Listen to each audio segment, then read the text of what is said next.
Corey Brettschneider joins us, Dr. Corey Brettschneider. He is the author of a fantastically brilliant new book, The Oath and the Office, A Guide to the Constitution for Future Presidents. It comes out in September. Sarah Huckabee was denied service at a restaurant Friday night because of her association with the Trump administration and the gravy flatulence, the 15 seconds of gravy flatulence and the chairs that she ruins. You got the inside scoop? That's the real story that nobody's covering? Yes.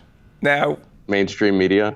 Let's dive into this, because one of my listeners sent me a note who immediately made the association to the Masterpiece Cake Shop. Can a restaurant deny service to somebody based on their political association?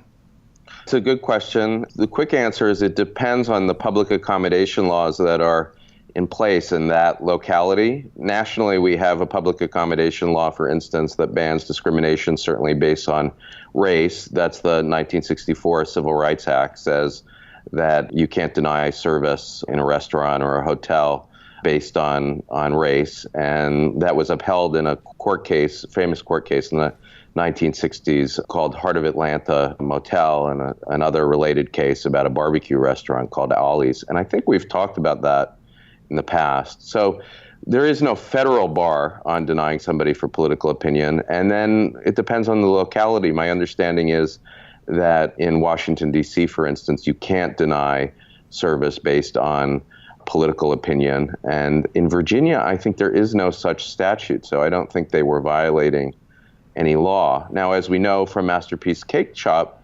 some public accommodation laws include the denial of service based on sexual orientation. That's what is at issue in the Colorado case that we talked about in depth. So the quick answer is it depends on what the public accommodation law is. In a way, a more interesting, that's sort of the easy answer. The more harder question is, are these things like each other? Is sexual orientation, denial of service based on sexual orientation, like denial of service based on race? Should we have a national law that excludes that? I tend to think so.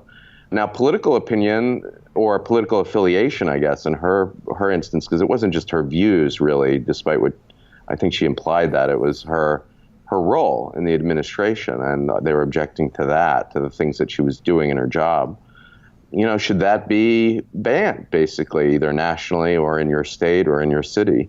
That, to me, is a harder question than the other ones. The other ones are about status denial, to me. You don't choose whether you're African American or your ethnicity. You don't choose whether you're gay or not. I mean, I buy the argument of most people that you don't choose whether you're straight, you don't choose whether you're gay. And so those laws... You choose your religion. You do choose your religion, and I think that's probably a harder question, whether or not you could have denial of service based on religion. To me, it's clear that you should not be allowed to do that based on religion, because religion is so tied up in ethnicity. And yes, it's true that you can convert or change your religion, but you're also born into it, and a lot of the association of denial of service based on religion is very closely related to ethnicity. So I'm a big supporter of certainly public accommodation laws that protect the right to be served, regardless of your religion. All right. Dr. Corey Brettschneider is the author of The Oath and the Office, A Guide to the Constitution for Future Presidents. You're welcome. Thank you. Thank you for having me. Thank you so much.